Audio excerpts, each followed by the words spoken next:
What is going down, YouTube? What is going down, everybody? Um, it's story time. So take a seat. If you got some iced tea to drink or something, go ahead and do that. It's gonna be a little ride. Um, I'm doing this for a group that I was invited into by a really good friend of mine, Power Stroke Jude. He's also a fellow YouTuber. Excuse me. Um, a good follower, I guess, because that's pretty much how he found me. He's actually the one who actually reached out. When I started doing some of the YouTube videos, he saw them, started supporting me, liking, commenting, stuff like that, and then reached out and asked me, and we chopped it up for a little bit, and I thought he had some pretty good ideas, so I was like, yeah, definitely, man, I'm gonna be on board, especially being a newcomer to YouTube and stuff like that. So, big shout out to him, man. So this is gonna be part of the video for the Text Talking Shop, or Text Talk Shop. uh Pretty much it's kind of like a little rundown of who I am, not necessarily where I'm from, but what I'm about, how I got into the industry that I am in. So I guess I'll start off by saying what industry I'm in. For those who maybe just watched this video for the first time, or this is the first video that they watch from my channel, um, I'm a diesel technician for Kenworth dealership. We'll leave it like that. You can see the Kenworth emblem right here in my hat. Um, Here in Texas. Um, I've been with this Kenworth dealership for three years, 3.5 years maybe. So yeah, so that's currently where I'm at. You know. Now how did I get started? This is gonna take us way back when. Now I'm not a technician. I haven't been a technician for a long time, but I've always been around vehicles. And how that came to pass was that my dad actually used to own a junkyard. Actually, you know what? If you can actually see right there, oh, you're not gonna see exactly where I'm pointing at, but right there, that little roof, that's part of the shop where we used to have the junkyard at, right? So, um, in a nutshell, I'll get into the details right now. Not of everything, right, but of how I got started. But in a nutshell, my dad passed away, and unfortunately, right, um, and I inherited the property. So this is where I live. I actually live in a junkyard. The junkyard doesn't work no more. I mean, not that it doesn't work. It's a non-functioning junkyard. Everything's closed down. I don't really use the shop. It's just for I have it here. It's commercial property, whatever. But I have my mobile home in the back of it. That roof right there that you see where I was putting that right there, that's actually the front part of the yard. That's where the gate is at, and I have my mobile home in the back, right? So, like I said, in a nutshell, that's how I got how I got the property. Um, but going back to exactly how we started, my dad's always been he's always been an entrepreneur. And I'm sorry if I'm stumbling around with my words and stuff, man. I like freestyling all my videos. Nothing's ever scripted. It comes straight from here and from my heart, especially, So that's why I kind of stumble on my words and stuff like that. And plus, I still get a little bit nervous talking in front of the camera. So, but my dad was always an entrepreneur. Um, I was hustling and grinding, and started off with him actually opening up like little flea markets and stuff like that. Where they would sell at the flea markets, and they would open up shop at the flea markets, and then from there went on to buy or to open up rather a flower shop. And then when they were at the flower shop, I forgot exactly how, but we got involved with the junkyard business. And at that time, we lived in Floresville. So in Floresville, we actually had a ranch, which was like about 5 acres, I think, if I'm not mistaken. Beautiful, beautiful place, man. And in the springtime, it's like paradise, man. I really miss that place. But anyways, I digress.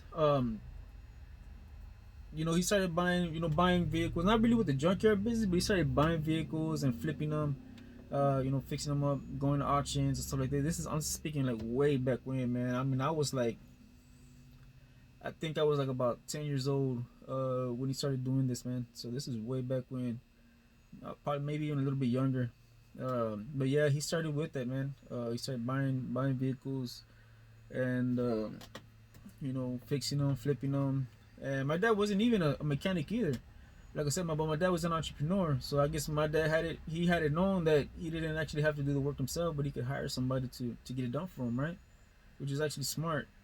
Um, because my dad wasn't a mechanic. I mean, don't get me wrong. My dad was. It wasn't like my dad was lazy. He was not lazy. He was still out there, and he would remove engines and he would put his mind to it and stuff like that. But as far as like being the actual technician to diagnose things, to get them fixed and stuff like that, nah, that wasn't him. We had people who would do that for us, but we went into that, and we're working from there from Floresville. You know, like I said, again, repeating myself, fixing vehicles, selling them. A lot of the vehicles we buy were for parts as well. Buying them at the police auctions and so forth. And then from there, he was actually invited to start the junkyard with another friend of his. His friend actually had an auto glass shop, so and he would actually do our glasses for us, right? Like whenever we had broken windshields on vehicles that were wrecked or whatever, he would go out and do them for us. I still remember him, Mr. Flores. He was a real cool guy, man, an OG. He was really cool, and so yeah, so they ended up getting this really small little spot, man, a real small little spot, and they rented half of it. That's actually crazy, man. They rented like a quarter of the property of the junkyard, because there was actually somebody there. Like, this is what ended up happening. So they had this with the property, right? It was like the main owner, the landlord, and he rented half of it to this one guy. So this one guy put in his junkyard, right? And the other half was just kind of there. So he reached out to Mr. Flores, and Mr. Flores said, like, yeah, I would like to join in on the junkyard business, but I can't do it by myself or whatever. So he extended the invitation out to my dad. And my dad was like, all right, go for it, man. Yeah, we could do this. So they ended up renting out together. But the other half, so they split the other half in two. So Mr. Flores got part of it, and then we got the other half. So it was like a quarter of the spot. And, my dad was always trying to, excuse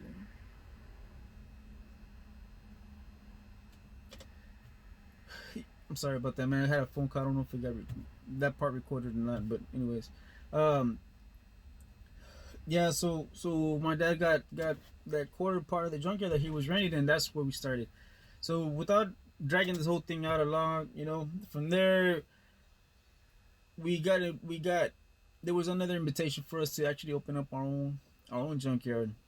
Um, which is actually a really crazy story, man. It's a pretty strong testimony, right? But I'm not gonna talk about that right now. I'm just gonna give you a quick little rough draft. But we ended up getting that junkyard. Like I said, long story short, we ended up getting that junkyard. So we opened it up. We opened up shop. We opened up our own junkyard, which is where I'm at. Well, the property now, and we actually started off by renting the property out, and then eventually, we rented out for about a year, I believe, and then from there we had the option to buy. So then after that, we saw how profitable. My dad saw how profitable it could be, so we ended up buying it. And obviously payments, not cash or anything, but we ended up making a deal on it, so we ended up buying it, and that's how we got involved in the junkyard business. Fast forward a bunch of years, my dad ended up starting to feel sick and not well. Obviously, if you feel sick, you're not well, but he didn't want to keep having the stress of the junkyard. There was a lot of little things that were happening, especially with Texas laws and stuff like that, that were just, it was making it difficult for us, for him actually, because he was the head of the junkyard, right? So he just said, you know what, I'm just gonna go ahead and just shut it down. So he shut it down, and we kept. At that time, I had already been married, and I was already living here. I was living in a small mobile home, little 2-bedroom mobile home.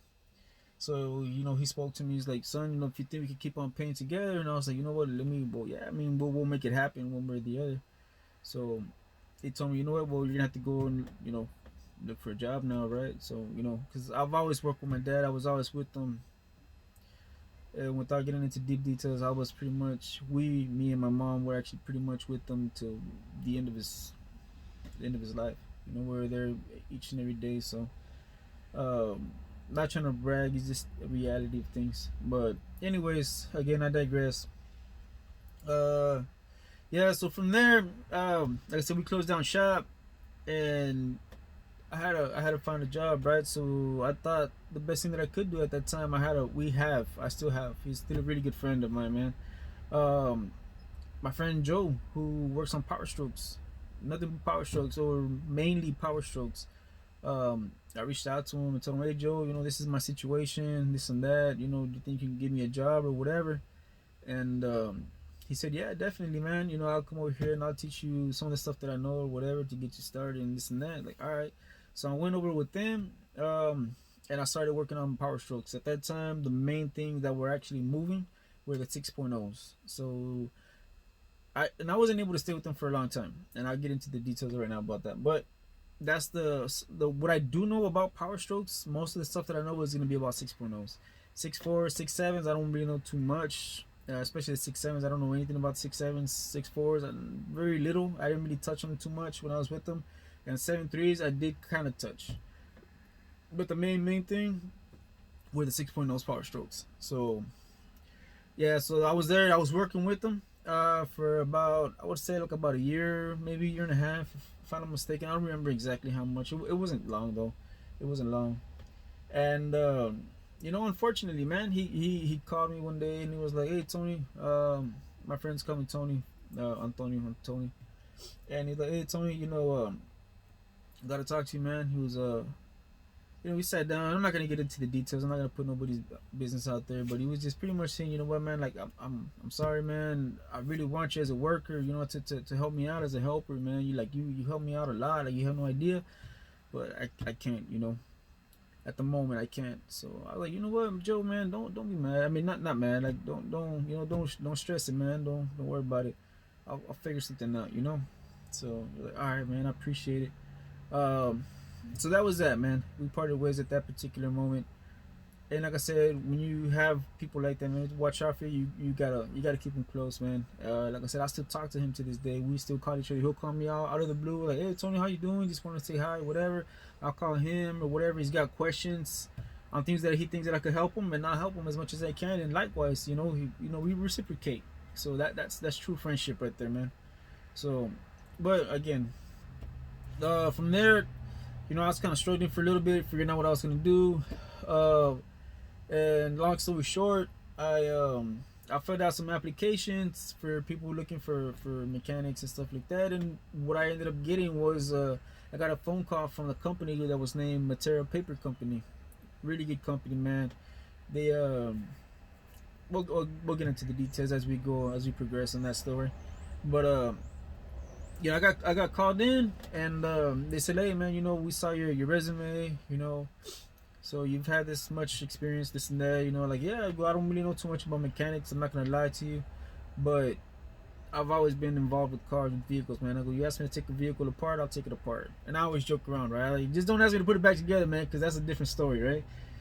Joking, obviously, but yeah, so I got hired on to Matera Paper Company, and with them, I was pretty much their fleet service technician or mechanic or maintenance guy. On their trucks, we dealt with a lot of the mostly internationals, and they were all, if I remember correctly, they were all '07 and down, and they were pre-def, so everything was actually like pre-def or whatever. So I would do their PMs, and then obviously when you go through them, or you know you found something wrong, you fix it. Airbags, whatever the case may be, turbos going bad, whatever. Or trucks that would break down, they would bring them in, we'd look at them. The service manager was the one who would actually diagnose the stuff, right? Like whenever they would bring the trucks in or whatever, he was the one that would actually troubleshoot it and then be like, all right, we got to remove this, replace this, and this, and this, and this, and blah, blah, blah. Boom. And I was the man to do it. I didn't really have too much troubleshooting skills. Still really don't too much, I'm not gonna lie. But yeah, man. So I pulled I think I pulled like about 4 or 5 years there, if I'm not mistaken. I don't recall right now off the top of my head, but it's like 4 or 5 years. And like I said, they were a great company, man. When I had got hired on, the reason why I had got hired on when I was speaking to my service manager was that they wanted to hire somebody on that he saw would have been capable of replacing him to be the service manager. So he was actually thinking about retirement, not soon, but they were trying to stay on the ball so that as he left, somebody would be able to step in his shoes, right? Which didn't actually work out that way. And but yeah, man, like I said, they were a great company, or they are, but now they've become corporate, so that's you can probably get the gist of it. But you know, I'm still really grateful to them, to everybody at Matera Paper Company. I got a lot of love from him, especially my service manager, man, Steve. I'm not gonna say his name. His name is Steven. I'm not gonna say his last name. I don't know. I haven't talked to him and tell him I was gonna do a video or anything, so I'm not gonna put him out like that. But man, I got a lot of respect for that man. Uh, he taught me quite a bit, man. He was a wise man. Um, so ultimately, what ended up happening with Matera as to why I left was because we got bought out by a company called Ferguson. Yeah. So it went from being an independent paper house company to now being corporate. And I would have stayed on with them, you know, but the thing was that we got a pretty little letter or email that pretty much said that they wanted to close down the in-house service facility because they didn't want the liability. Yeah, it kind of sucks, man. So I mean, and you know, my service manager told me like, you know what, man. He goes, just be prepared. He goes, you weigh out your options. He goes, but be prepared to maybe take a pay cut and be changed from position. I was like, all right, you know. He goes, if you know, like I said, weigh out your options. Try to look for another job if you want. He goes, because honestly, I don't know what's gonna happen, and there's very little I can do. I mean, this is Ferguson. It's a corporate now. You know, it's not like I can vouch for you and keep you here. You know, if they don't want you. Like, no, I understand, Steve. Um, so I went out, started looking for a job, and that's when I was called into to the Kenwood dealership. You know, which was pretty cool. And I went in. I went for my interview. They spoke to me. You know, they asked me about how much I was getting paid, and I told them I more or less had to get paid more or less the same in order for it to be worth it. You know, although aside, I was actually excited because in my mind at that time, I always thought, you know, whoever gets into a dealership, like they got it made, like they made it, man. Like, you know, that was my thinking at the time. You know, I mean, and there's nothing wrong. I love working at this dealership that I work at, man. The group of guys, as far as the technicians go, man, we're a phenomenal bunch of technicians. We all get along with each other. We all help each other out. It's great, man. It's a great ride. But before we go into the dealership, I just want to say one thing, man. That I did appreciate this about Ferguson. You know, respect what respect is due. They they reached out to me before I actually made the transition to Kenwood, right? They wanted to do right. They didn't want to just let me go or let anybody go.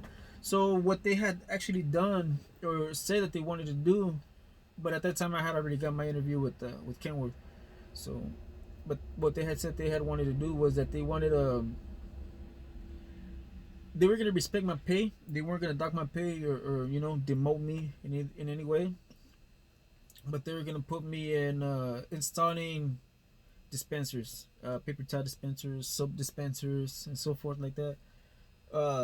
And I was gonna have to be traveling all over the state. Like I said, it's a small independent shop. So they're not shop, but a small independent paper house company. So you know, we were in our locations were actually San Antonio, Corpus, Dallas, Houston. I believe those were the 4 locations. So you know, I was gonna be like their main guy, and they really wanted me to stay on because I was fluent in Spanish, in both English and Spanish, and Spanish is my first language. So that's kind of why they wanted. And they said like, you know, we'll respect your pay or whatever.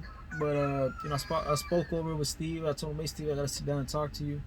And I told him, man, he was like, you know what, bud? He goes, you do what you gotta do, bud. He would always call me bud. Um, you know, you gotta look out for your family in the scenarios. I completely understand. You know, and I appreciate you, you know, doing the right thing as far as, you know, trying to put in your 2 weeks notice and stuff like that. So I was like, all right. And yeah, so I went through with it, man. I put in my 2 weeks notice. I stayed with them. You know, we shook hands. Everybody walked away happy. You know, for the most part, it was bittersweet. It was, you know, bitter because, yeah, I really liked Matera Paper Company as well, man. Actually, when I first got hired on, and they told me they wanted me to, to be the service manager at the time. I was kind of excited. I was like, alrighty, man. I'm gonna be in a nice location. Pretty much just taking care of the fleet. Everything here. It's pretty cool, man. Everything moves pretty smooth and this and that. But unfortunately, like I said, it didn't work out for that way. It didn't work out that way. But it was sweet in the way that I was onto greener, better pastures. My level of challenge was going up. So now, when I was with Matera, most of the stuff that we actually dealt with, I don't know if I just said this or not, but they were pre-def. I know I said that, but I don't know if I said it or not, that they were all internationals. DT 466 were like the medium duties, and then some of the I forgot what model numbers they were, but they were the tractors. Um, so yeah, that's what we worked with. So now transitioning over to Kenworth was completely different. It was completely different, man. And I remember the first week that I started working there, you know, they put me on with who is now one of my mentors there, man. He's a really good friend of mine. His name is Joe. Same thing. I'm not gonna put his last name out there. I don't know if he wants me to or not. I haven't spoke to him about it, but I spoke to him and I told him. I mean, I didn't. He's my mentor now. I'm sorry, man. Kind of get jumping ahead of myself, but they put me with them to Diag electrical. So that's where I started off in this industry, in the current industry I'm in. Especially actually, my first real experience with the current industry, as far as like the heavy duty diesel, is gonna be Matera. That's where I could go with that. And but this is actually like a dealership experience now, right? So imagine me walking in there, not really knowing too much about these tractors, especially the after treatment and stuff like that. And all of a sudden they start talking about DPF filters, SCRs, like, like talking about, man, NOx sensors. Like, what is all this stuff, man? This is like foreign language to me or whatever, right? But yeah, I for sure thought that the first week I was gonna be fired. I was like, man, this is, they're gonna see right through me and say like, this dude he has no idea what he's doing or whatever. But nah, man, they were cool. They were cool, They especially my lead tech, he was there. He was patient. He taught me. Slowly, little by little. So yeah, so that's currently where I'm at. I'm at a Kenworth dealership here in Texas, and from there they actually put me with him. Like I said, my first mentor, and then they moved me to my second mentor, who also does electrical and diag. And then from there, they actually moved me. And currently, where am I at right now? Currently, I'm still at the Kenworth dealership, like I just said, but I am a flat rate technician now, or flag technician. So, am I liking it? There's just pros and cons, man. There's pros and cons. There's the months or the weeks or days that it's slow. It sucks. I mean, you don't work, you're not making money. It's not like being hourly. Hourly, even if you're not working and you're getting paid by the hour, you're making money. So I mean, there's just pros and cons, and I'll make more videos of that later on as they come. But yeah, man, so I've been there for like 3.5 years, currently at the Kenworth dealership, and I'm liking it, man. I'm liking it quite a bit. Working at a dealership was actually different. It's different from what I expected. um, for the most part, it's been good to me. Like I said, the group of guys, everybody there, we all get along pretty well, and that's a lot of fun. I really enjoy that. So, um, but yeah, man, that's like I said, that's where I'm at. I'm seeing I got 23 minutes in here, and I don't really want to drag this video out too long, but I do kind of want to get some stuff out there too. So, so, and if you see me looking down, so I did write just down, I jotted down a couple of notes, not too many, but. So yeah, so that's where I'm at. So what does the future hold for me? Currently, I'm getting MX certified. I still got a couple of other tests that I got to pass in order to be MX certified, and I would love to be PACCAR certified, complete PACCAR certified, and pretty much become a master tech. You know, those are some of the goals that I have set for myself, and I really hope to accomplish them, man. And it's pretty cool because I'm teaching my daughters, man, like the importance of studying. Like, and I come home and I would study. I haven't been studying right now because, well, I'll get into that later on, but I would come home and I was studying whenever I was going to take this test. I would come home from work, come in, study it, next day, and I passed the test. I'm trying to show them the importance of when you have something to be focused and determined to pass it or to get it done. So that's pretty cool. I would also like to get Cummins certified as well. So there at the Kenworth dealership, pretty much what we work on are going to be, excuse me, Kenworth and Peterbilts, Packars, and Cummins. So that's pretty much what we work on over there. And they're fun, man. They're fun. There's a lot of fun working with them. Those are my current plans right now, is to be certified in those areas. And I hope to accomplish them. Like I said, as far as the channel, what does the future hold for the channel? For my personal channel, I'm gonna be obviously doing more videos involved with the industry, maybe some troubleshooting and stuff like that, maybe some PM, some how-tos, your everyday update videos, like tool update videos, or everyday tool reviews, and then I'm also hoping to bring out different content, something that's completely different, kind of spice it up a little bit, right? But I also want to bring in different content. Like I said, I had at first when I started my channel, I had named it, I forgot the exact name that I put. It was like HD Truck or something like that, Texas Truck or something. And I changed it to my personal name because I'm actually looking for a channel where I could actually vlog and kind of talk about different things, not just the industry.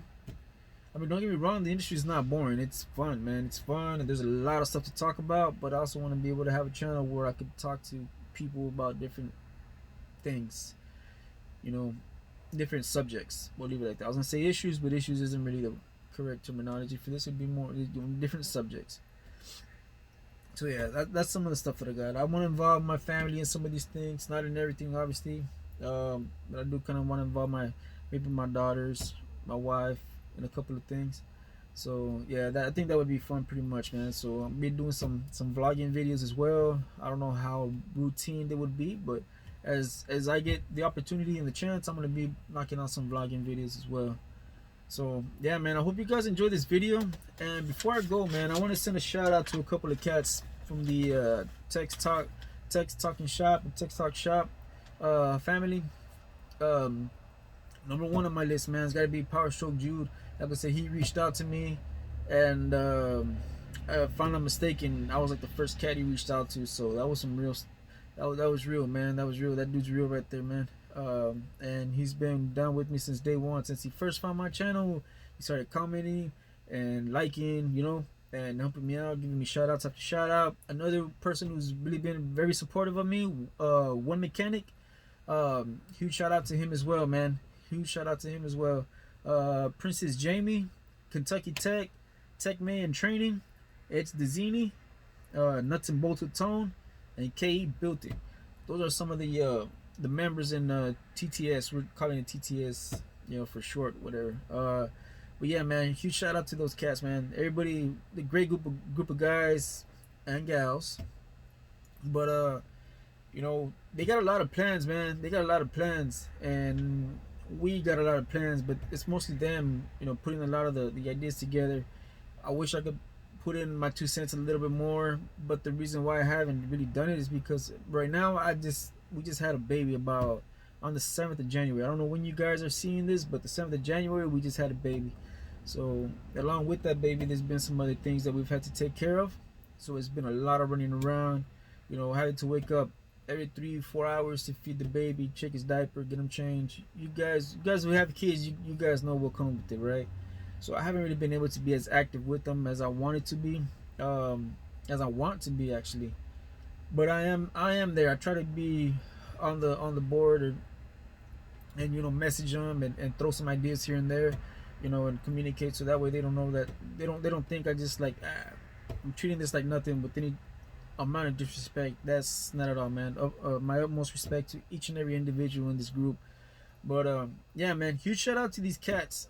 Huge shout out to these cats. Also the Heavy Wrench. I don't think I mentioned him. Heavy Wrench, man. That dude he's another cool cat.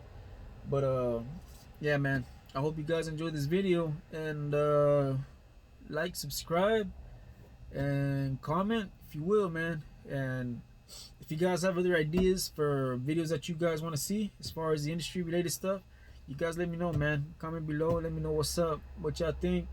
um yeah, man. So you guys stay safe out there, man. God bless every single one of you guys already.